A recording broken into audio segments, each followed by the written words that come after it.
Write a short note on compensation returns. Compensation returns refer to the information and records relating to compensation paid by employers to workmen for employment injuries under labor laws. The purpose of maintaining compensation returns is to ensure proper supervision and compliance with the provisions of the law. According to Section 16 of the Employees Compensation Act 1923, the state government may, by issuing a notification in the official gazette, direct every employer or any specified class of employers to submit returns relating to compensation. Such returns shall contain the number of injuries in respect of which compensation has been paid during the previous year, the amount of compensation paid by the employer, any other particulars as directed by the state government. The returns must be submitted at the prescribed time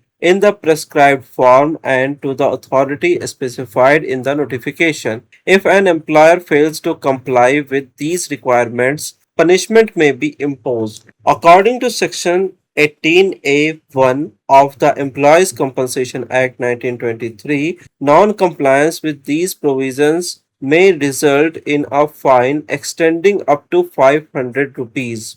Illustration: suppose a factory owner paid compensation to 5 workers during a year due to workplace injuries. The employer may be required by the state government to submit a return showing the number of injured workers and the amount of compensation paid. Conclusion: thus, compensation returns are reports submitted by employers regarding compensation paid to workmen, helping the government ensure proper implementation of labor laws and maintenance of records.